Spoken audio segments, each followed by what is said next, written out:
Saludos amigos, amigas. Aquí estamos con ustedes para someter a su consideración una nueva entrega de consulta participativa, siempre con la esperanza de que el contenido seleccionado para someter a su consideración resulte de su agrado, resulte de su interés. Saben ustedes que transmitimos a través de Carivisión, canales 26 de Claro Altiz, 22 de Aster, y que estamos en este mismo momento transmitiendo a través de carivisión.online en la web. También, amigos, que estamos en todas las redes sociales. Estamos en nuestro canal de YouTube, Consulta Participativa. Vaya a YouTube, active la campanita y suscríbase a nuestro canal para que reciba todo el contenido de Consulta Participativa de manera directa y especial.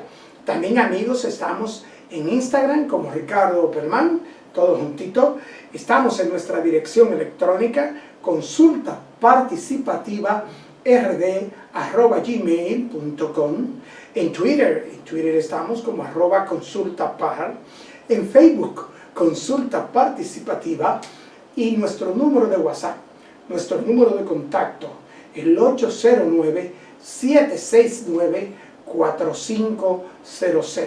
Escríbanos, contáctenos, hagan sus preguntas, sugerencias en cuanto a invitado y contenido.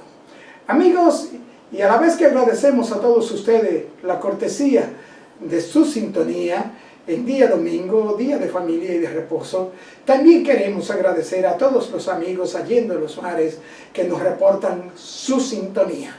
Nosotros vamos a una pequeña pausa y retornamos de inmediato con nuestros comentarios.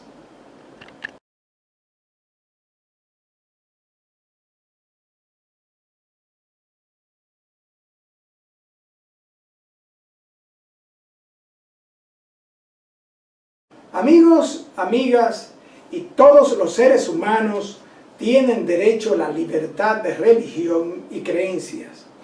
Es un derecho inalienable de todo ser humano poder tener la libertad de creer, pensar y opinar sobre una determinada creencia o religión. Esto de acuerdo a lo establecido en la Declaración Universal de Derechos Humanos. Las personas gozan del privilegio de expresar de manera abierta su postura religiosa sin que por ello sean víctimas de algún atropello o vulneración de sus derechos. En distintos países del mundo, como es sabido, se llevan a cabo verdaderos actos terroristas contra sus habitantes debido a diferencias concernientes al ámbito religioso. Lamentablemente, estas manifestaciones ocurren a diario y muchas de estas personas son perseguidas, torturadas e inclusive asesinadas. Por este motivo, la Asamblea General de las Naciones Unidas adoptó un día dedicado a visibilizar a todas las víctimas de violencia por su posición religiosa, así como condenar los atropellos a los que son sometidas de forma indiscriminada. Esto lo hizo las Naciones Unidas a través de una resolución declarando el 22 de agosto de cada año como Día Internacional de Conmemoración de las Víctimas de Actos de Violencia motivados por la religión o las creencias. Los Estados miembros reafirmaron su posición ante un mal social que sin razón condena a millones de individuos y donde se llevan a cabo prácticas atroces como persecución, tortura, discriminación y asesinatos, terrorismos extremos. Solo por estas personas defender su posición ideológica basada en su creencia. Tenemos el caso reciente de un estado, específicamente Afganistán, que acaba un grupo de tomar el poder específicamente los talibanes, y han comenzado a restringir derechos que habían adquirido las damas de esa nación. Amigos, y el Ministerio de Educación informó el viernes pasado que el año escolar 2021-2022 será en modalidad presencial y comienza el próximo 20 de septiembre. Esta disposición fue anunciada luego de que el Consejo Nacional de Educación aprobó el jueves el calendario escolar que regulará las actividades docentes y administrativas en los centros educativos públicos y privados durante el próximo año escolar.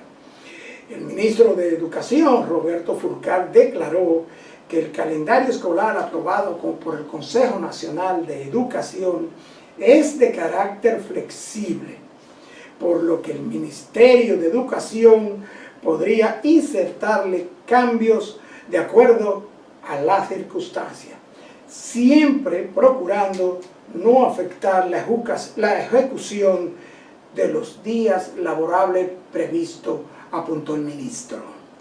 Amigos, y como es de todo sabido, desde ayer sábado los precios de todos los combustibles fueron congelados, al igual que la semana pasada. Y buenas noticias, el Ministerio de Interior y Policía destruyó también este viernes pasado 803 armas de fuego y anunció que con estos desechos se hará un monumento a la paz. Muy buena iniciativa. Amigos, y algo que ha motivado mucha sorpresa y hasta algo risible es el hecho de que en el nuevo proyecto de Código Penal se establecerá posibilidad de que los partidos políticos sean juzgados. Nos preguntamos, ¿partidos políticos juzgados? Partidos políticos de 25 años de existencia sin nunca presentar un candidato propio a ningún tipo de cargo, sino que son partidos que van aliados y se sirven con la cuchara grande con los recursos de este pueblo dominicano. Y también otra buena noticia para la sociedad colonial: desde ayer sábado y hasta hoy domingo fue abierta de manera gratuita el parqueo de la Atarazana, y mañana lunes comienza el cobro. Este lugar consta de 196 establecimientos de parqueo, 4 con toma corriente, con cargadores para vehículos eléctricos y 10 motores.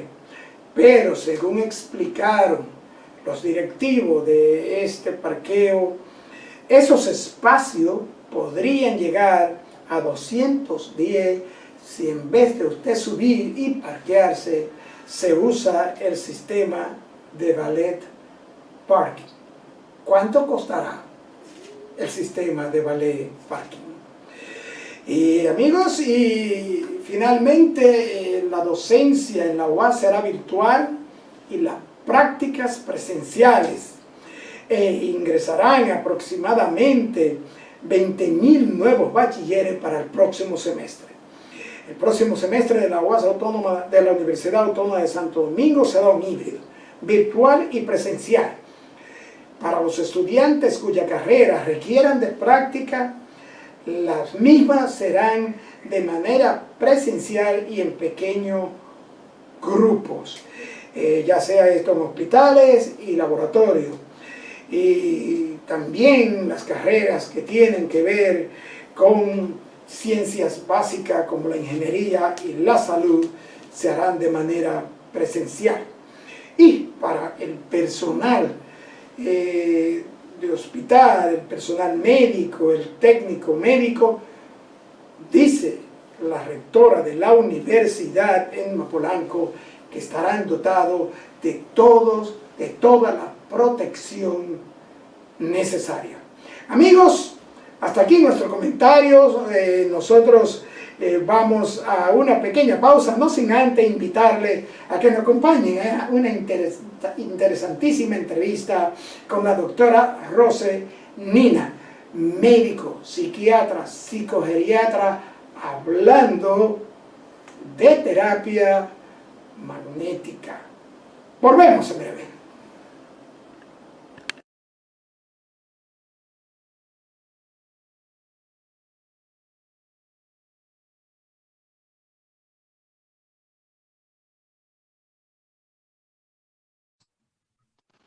Bien, amigos televidentes, como les decía, hoy tenemos el harto honor en consulta participativa de contar con la presencia de una médico, psiquiatra, psicopsiquiatra, sobre todo psiquiatra con más de 30 años de experiencia, experta profesional en psiquiatría, psicogeriatría como su especialidad. Tiene doctorado en neurociencias clínicas y experimentales. O sea, vamos a hablar y estamos recibiendo en consulta participativa con una verdadera científica de la psiquiatría, también profesora universitaria y científica clínica. Le damos la bienvenida con mucho gusto a la doctora Rose Nina, PhD. Bienvenida a Consulta Participativa, doctora. Muchas gracias por esta invitación. Quiero también darle las gracias por la paciencia, porque me consta que usted y su equipo llevan más de un mes pidiéndome el que yo esté hoy con ustedes, y por asuntos de trabajo nada más eran las razones por las cuales no había llegado a ustedes, pero aquí estoy y con mucho gusto podré expresarle mis conocimientos. Debo confesarle públicamente que yo tenía producción a millón, porque hace tiempo que queríamos, a propósito de esta pandemia, del encierro y esas cosas, hablar con usted, porque tenemos comprobaciones a través de familiares y pacientes suyos del gran trabajo y la gran ayuda que ha significado el Instituto Nina. Ay, muchas gracias. Usted como profesional de la psiquiatría. Doctora, y vamos a arrancar de una vez. Háblame de la psiquiatría. ¿Cómo que comenzó? Bueno, muy bien, miren, la psiquiatría realmente es una ciencia, es una especialidad de las ciencias médicas, que no tiene tantos años, ahorita cumple un siglo, pero inició con la base de la psicología, cuando Freud estaban incluso a finales del siglo XIX y principios del siglo XX, habían una serie de conceptos, no sé si se acuerdan, que hablaban de los psicosomáticos, quizás usted ha oído hablar de esta palabra, que si las enfermedades era el soma, el cuerpo y la mente. Estaba Pablo con otro grupo que estaban incluso en Rusia probando que el ser humano tenía un sistema nervioso que se acondicionaba, la famosa experimento que hizo con los perros, que incluso en plena guerra estaba Lenin, la Primera Guerra Mundial, y Lenin, podrán criticarle mucho, pero yo digo que tuvo la sabiduría. Él decía en plena guerra y ese crudo invierno, decía, guárdenle comida a los perros de Pablo. Y gracias a que le guardaban comida a los perros de Pablo, Pablo pudo demostrar lo que es el acondicionamiento y el sistema nervioso, es decir, que las personas que reciben un estímulo, en este caso los perros recibían un estímulo, una campanita, y le daban comida, el estímulo era la campanita, y ellos sabían que la campanita significaba que iban a comer. Después, semanas después, solo tocaba la campanita y no les daba comida, y veía que había unos jugos gástricos como listos para comer. Entonces le mostró que un estímulo repetitivo en el ser humano, en el sistema nervioso, en este caso, como ejemplo los perros, podría generar un cambio. Y estaba muy cierto, porque se sabe que las personas, para cambiar algo, tienen que hacerlo por 21 días consecutivos y generarán un cambio. Y eso lo utilizamos en terapia. Entonces sí se creó este mundo de la psicoterapia donde las dos vertientes eran el grupo del psicoanálisis que salían de Freud, que era de Viena, casualmente un neurólogo, pero en esa época estaba la Reina Victoria, estaba el problema de la sexualidad, muchos tabúes, y él describe el psicoanálisis que nunca lo comprobó, pero ha sido muy utilizado y hoy se deriva como la psicodinamia. Y Pablo crea esto que era de una escuela que se llamaba reflexológica y hoy ya llegamos la escuela cognitivo-conductual. Basado en eso inicia la psiquiatría. Había un doctor muy famoso, Charcot, que trabajaba en el hipnotismo en el famoso hospital de Salpêtrière en París, Francia, y todos estos médicos y psiquiatras iban allí a recibir los últimos conocimientos. Y es donde Freud llegó allá y estudió y conoció a Bleu, el otro médico, y ahí se lo lleva a Viena y comenzaron a trabajar. Y hubo un solo congreso donde se conocieron Pablo y, bueno, no coincidieron, pero no fueron buenos amigos, porque a Pablo le dijeron, mira, ahí está Freud, para que hable con él. Y él, no, yo no quiero saber, es homosexual, como Freud hablaba de sexo y cosas. Y entonces a Freud le comentaron, ahí está el señor Pablo, que es el científico. No, yo no quiero saber ese loco. Finalmente nunca se hablaron, pero no saben que marcaron el primer tratamiento en el mundo de la psiquiatría, y de la psicología, que es la psicoterapia. Y de ahí salieron estas dos grandes vertientes y hoy se habla que hay 263 escuelas de psicoterapia. Más tarde, en el siglo XX, en el 1950, aparece la primera medicación como tal, que es como comienza la era de la psicofarmacología, que es la clorpromacina, porque del 1900 a 1950 se usaba la psicoterapia y se usaban técnicas a veces hasta dañinas a los enfermos mentales. Le metían trementina a las piernas, agua caliente para que se calmaran, los amarraban, la famosa camisa de fuerza. Y los electroshock, doctora. El electroshock comenzó en 1933, exactamente como usted expresa, que fue por Celletti y Bini, que casualmente no eran psiquiatras, eran fisiólogos, electrofisiólogos que estaban en un campo rodeado de puerquitos. Ellos estaban haciendo un experimento con electricidad y se dieron cuenta que un puerco se electrocutó. ¡Ah! El puerquito se quedó tranquilito y siguió caminando. Es ahí donde se dieron cuenta, oh, ¿pero qué pasó? Y al ver esta observación, la establecieron entonces como un tratamiento.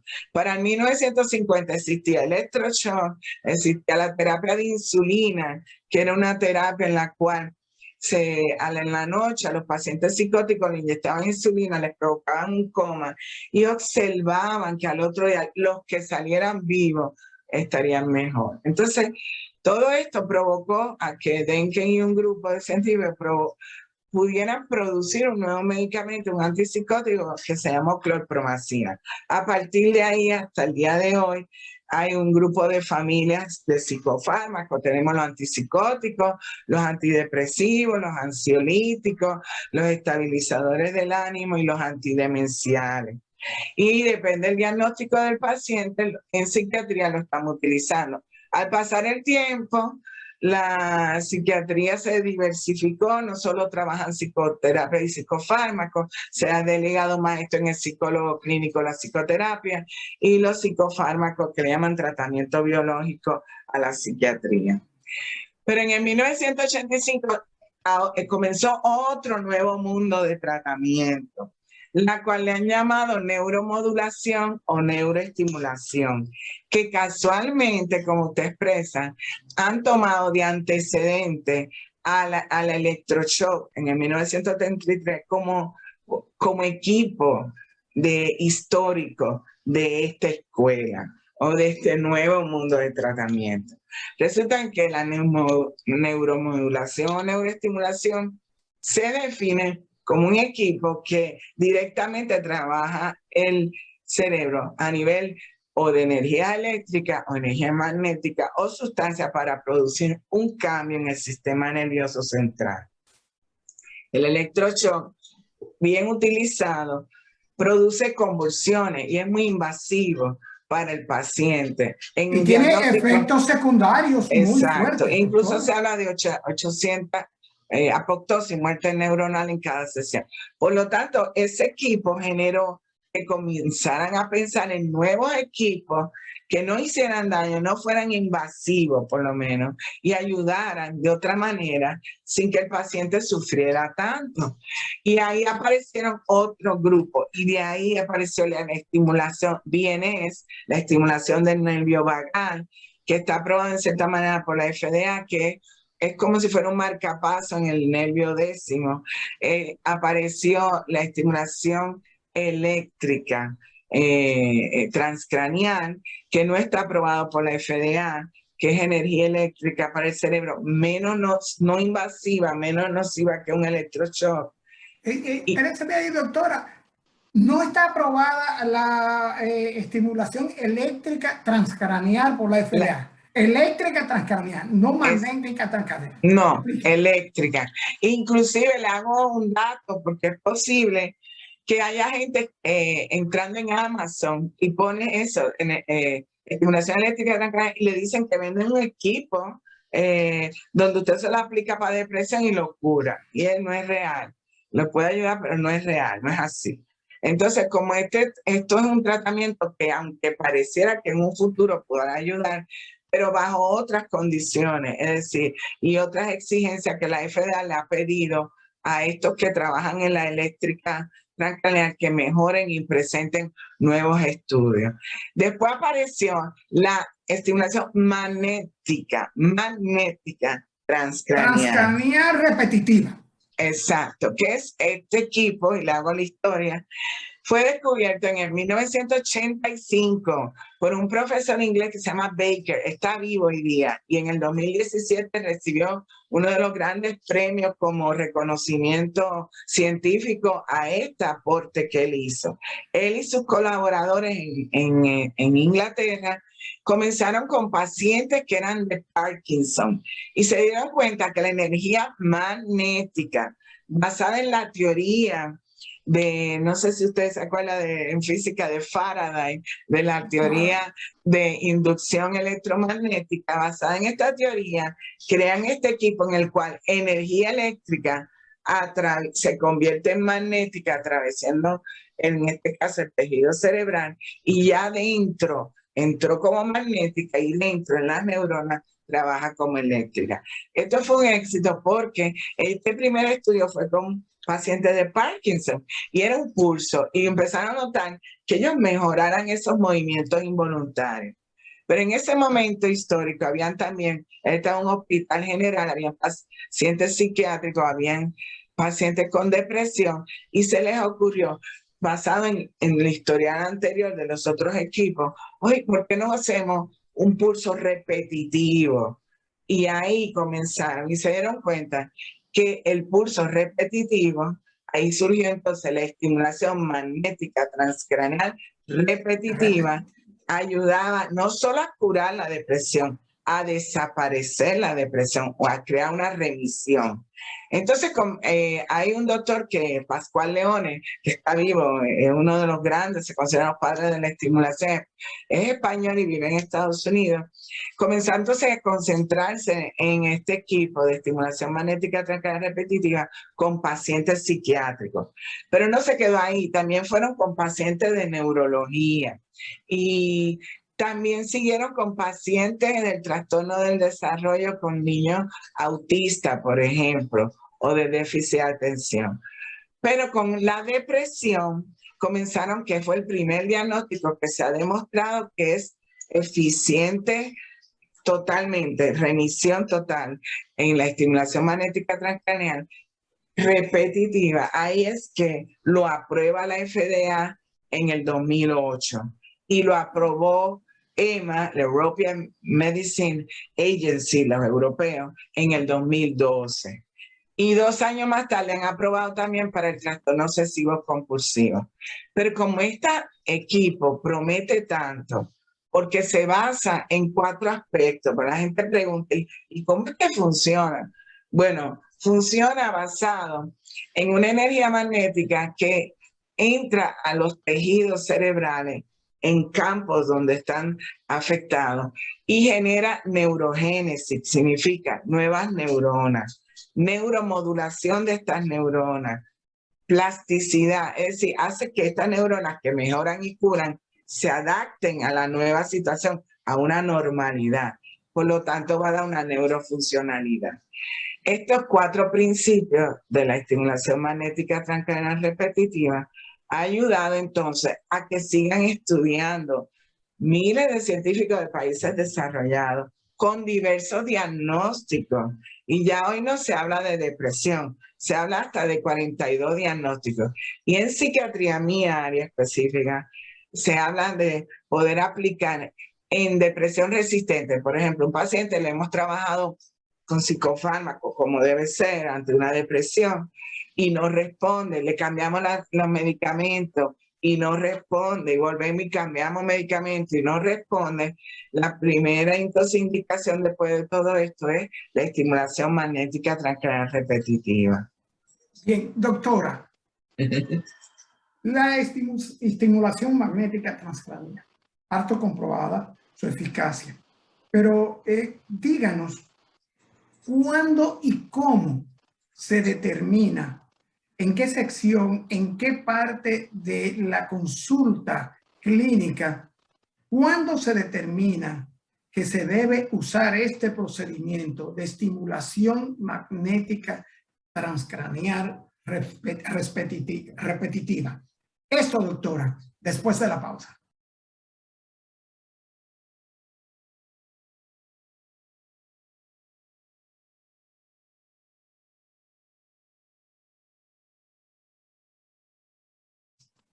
Doctora, antes de irnos a la pausa, le dejaba la pregunta de que cómo determina el profesional de la psiquiatría cuándo usar este método de la estimulación magnética y si este método es sustituto de los medicamentos y cómo, por qué se inicia este tratamiento.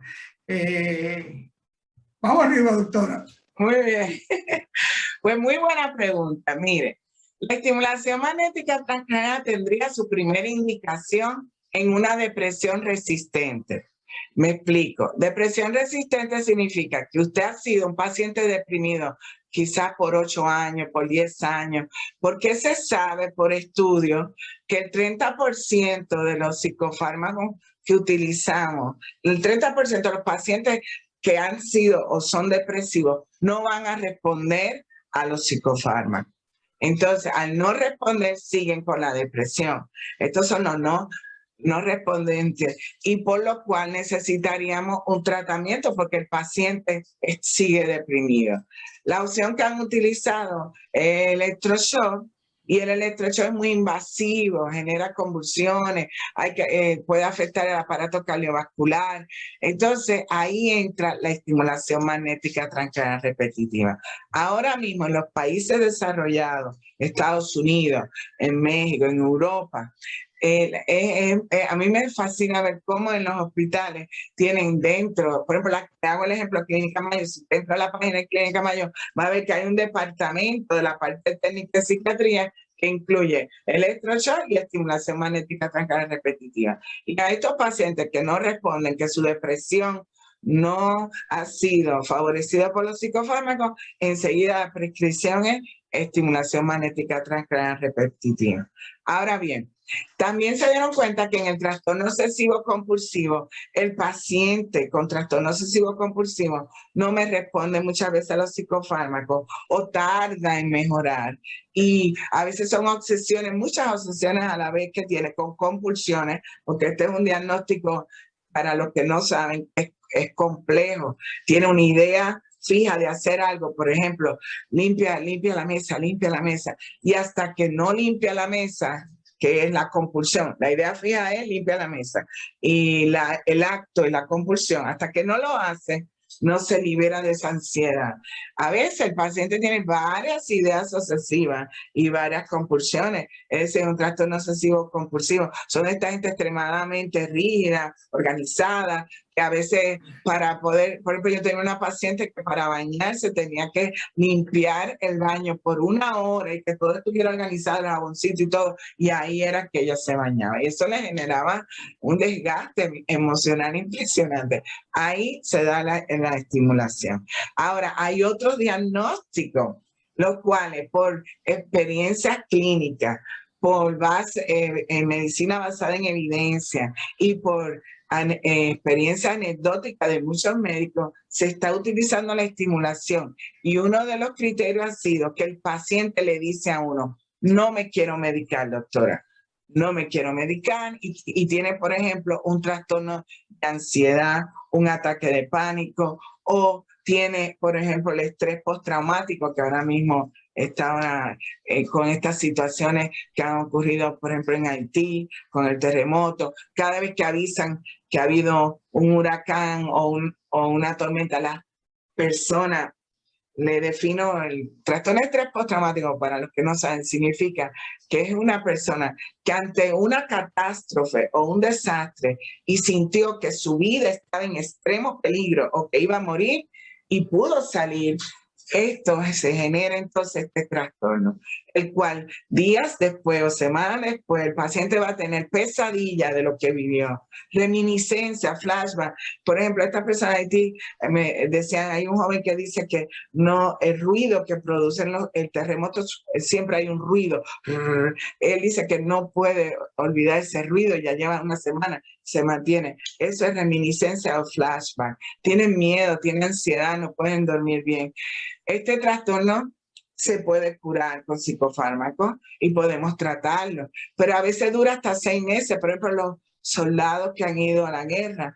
Entonces, ¿qué podríamos hacer para ayudarlos lo más rápido posible? Podríamos utilizar la estimulación magnética transcraneal repetitiva, que en 20 sesiones, es decir, en un mes, es una sesión por día, en un mes el paciente se va a curar. Y le va a ayudar. Sí, a propósito de eso, perdón, doctora, tengo 3 preguntas a propósito de eso. ¿Qué tiempo duran las secciones de la estimulación magnética? Que si esto será algo de por vida o ocasional, y si este procedimiento es un procedimiento seguro. Muy bien, mire, depende del diagnóstico. Por ejemplo, si fuera un deterioro cognitivo o enfermedad de Alzheimer, que aunque no está aprobado para ello, se ha visto que hay unos protocolos para esto. No le decimos protocolo a la aplicación. A veces duran 26 minutos, 19 minutos. Para los trastornos de ansiedad, ataque de pánico, estrés postraumático, a veces duran 14 minutos o 29 minutos. Para los trastornos, por ejemplo, accidentes cerebrovasculares, los de neurología, Parkinson, esto puede llegar hasta 30 minutos. Generalmente no pasan de 30 minutos. Se aplica una vez por día. Y debe ser lo mínimo 20 sesiones, de lunes a viernes, son 5, 4 semanas, son las 20. Pero mire qué curioso, como esto va tan rápido, lo siguen estudiando cada vez más, han observado que hay una onda que pudieran acelerar este proceso y le llaman onda zeta. Y esta onda le llaman ráfaga teta o tita, THETA, en la cual el trabajo que hacemos en media hora se hace en 3 minutos o 6 minutos. Y esto ha sido un avance, por lo que a veces el trabajo de un día, una aplicación, podemos incluso darle 2, 3 y algunos en Nueva York están dando hasta 4. El trabajo de un mes lo terminan en una semana. Porque ha habido gente que no puede por su trabajo, por sus situaciones, por ejemplo, los altos ejecutivos, estar viniendo todos los días.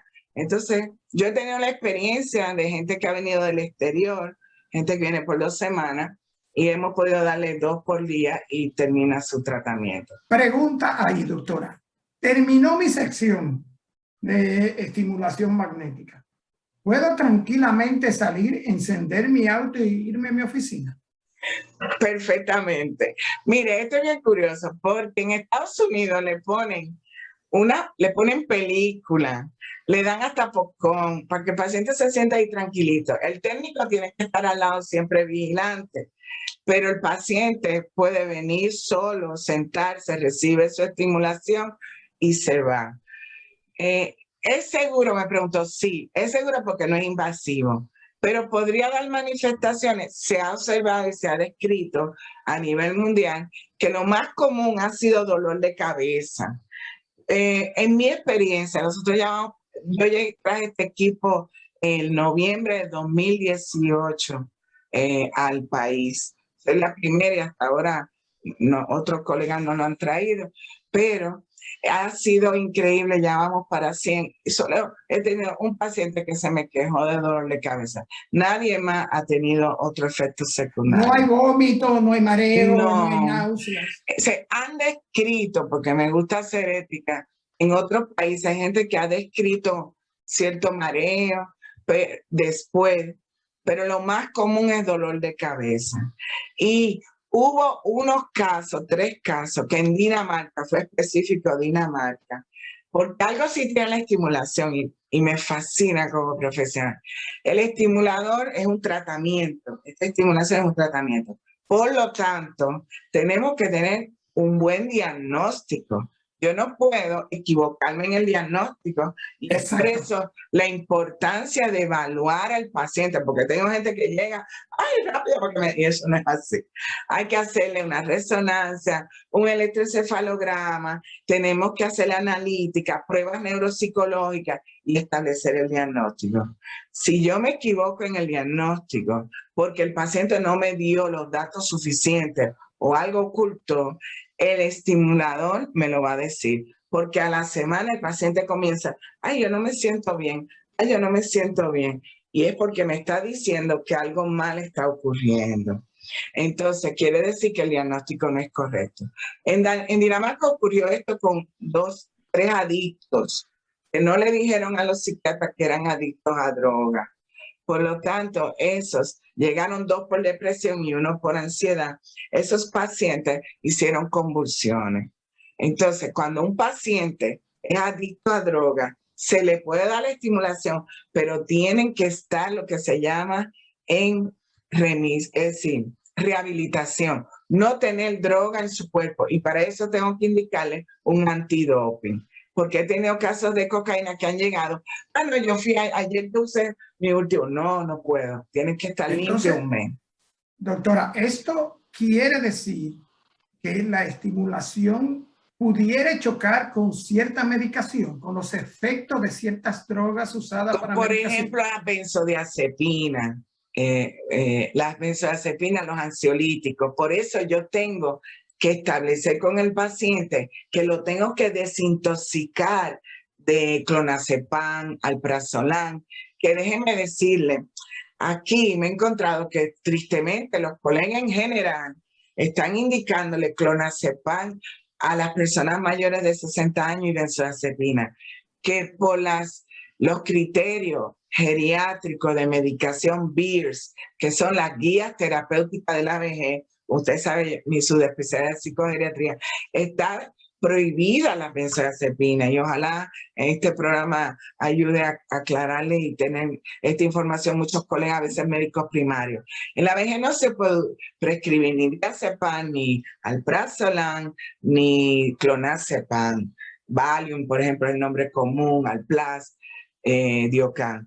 Porque esto, además de ser un depresor del sistema nervioso central, crea apoptosis y les crea una demencia reversible y un cuadro confusional. Entonces, en la vejez no se debe prescribir.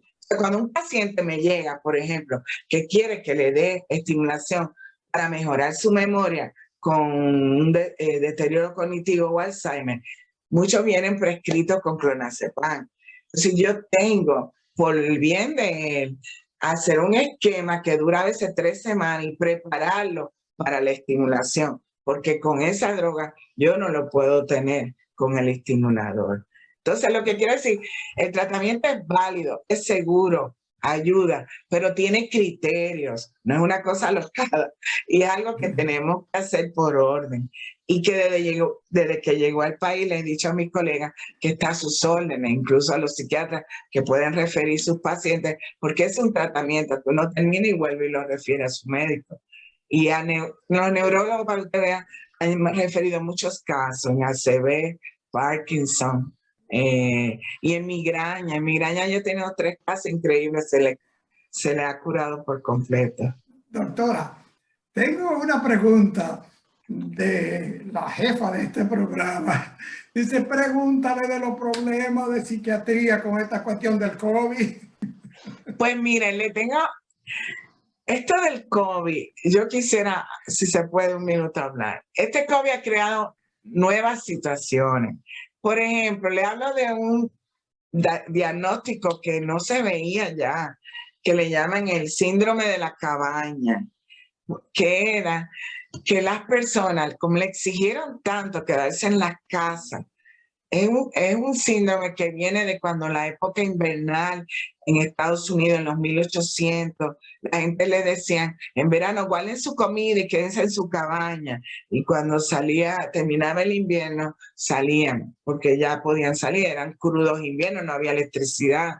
Entonces, el síndrome de la cabaña consiste en que se adaptaron a estar en la casa, a trabajar en la casa, todo esto que se le pidió a la gente de trabajar, sobre todo los banqueros. Y mucha gente ya lo he tenido, gerente de banco que me dice, doctora, ahora yo tengo miedo de salir. Yo no quiero estar en la calle, yo no quiero ver Es un letargo general, doctora. porque no quieren, se acostumbran a estar en la casa. En cambio, hay otro que le generó mayor niveles de ansiedad, depresión, hay más divorcios, muchas parejas muchas parejas, como me dijo una paciente, de repente yo descubrí a mi verdadero marido, porque ella dice que en la mañana se despedían, él llegaba en la noche, ellos tenían 2 niños, tienen una doméstica, estaban en la escuela y en la noche cenaban y buenas noches hasta el otro día.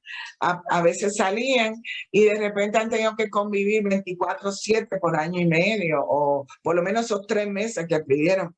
Y mucha gente comenzó a ver sus defectos, los problemas, no se soportaban, eso generó muchos problemas. Aumentaron las adicciones, el alcoholismo en hombres y mujeres y en niños, aumentó la violencia doméstica, por eso usted ha visto todos estos feminicidios que ha habido en este país, terrible de muerte. Quiero que sepan que como país de la región es el número 1 en muerte de mujer por violencia doméstica. Y eso hay que trabajarlo. No puede ser que las mujeres dominicanas sean agredidas constantemente y muertas por su expareja, asesinada por su expareja o pareja. Las adicciones en los jóvenes. Tuve un joven de 14 años que me lo trajo la mamá porque no entendía que por qué en la pandemia no salía del cuarto y que a cada rato mandaba a buscar algo al colmado. Pues el muchacho me confesó que el colmado era una red que había de droga y el colmado lo que traían era droga y los padres creían que eran cositas de comer y el muchacho entró en marihuana. Y así fue.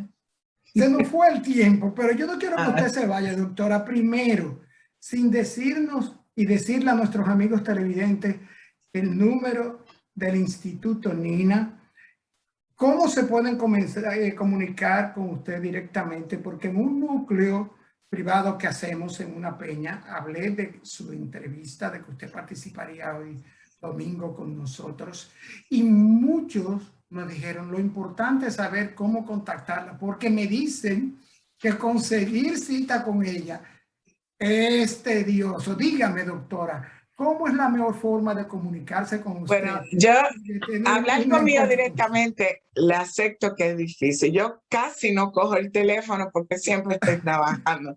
Pero le voy a dar el teléfono del consultorio que mi secretario tiene 24/7, incluso a remoto, 809-686-0651. Repito, 809-686-0651 es el teléfono de mi consultorio como tal, Instituto Nina, y mi secretaria se llama Dinora. Con ella pueden hacer la cita y pedir incluso hablar conmigo. En segundo lugar, yo tengo mi celular, que si me logran, muy bien. 809, eso me decía un amigo.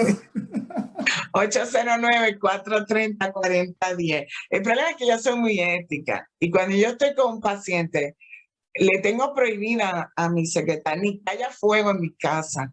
Yo tengo que terminar con el paciente, no lo interrumpo y después yo veo qué voy a hacer. Porque eso es tener salud mental. Uno no puede hacer dos actividades a la vez. Y si yo quiero dar calidad de servicio, que me exijo de ser un excelente, yo trabajo a la excelencia, no para ser buena, pues yo no puedo interrumpirme un paciente con una llamada.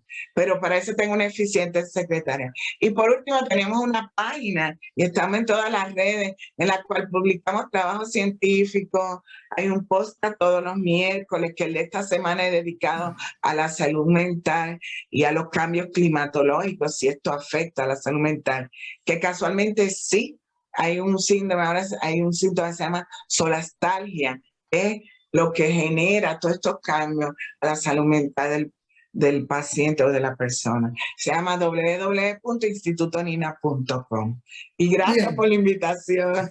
Bien, doctora, muchísimas gracias. Se nos quedan muchísimas cosas. Quiero comprometerla públicamente para una próxima entrevista porque se nos quedan muchas preguntas y muchas cosas, pero esta entrevista, créame que se la agradecemos, doctora, porque ha sido más que una entrevista, ha sido un conversatorio y han sido datos explicativos para todos los amigos televidentes, los posibles y los pacientes de las patologías psiquiátricas. Gracias del alma, doctor. Gracias por haberme invitado. Buenas tardes. Después de esta interesantísima entrevista con la doctora Rosnina y este sistema de estimulación neuromagnética, nos resta decirles, amigos, gracias por estar ahí con nosotros un día domingo, este domingo 22, y nuestra exhortación: si no te has vacunado, vacúnate. Si te falta la tercera, póntela. Y si no es obligatorio, imperativo, permanece en casa. Quédate en casa. Amigos televidentes, nos vemos en la próxima entrega.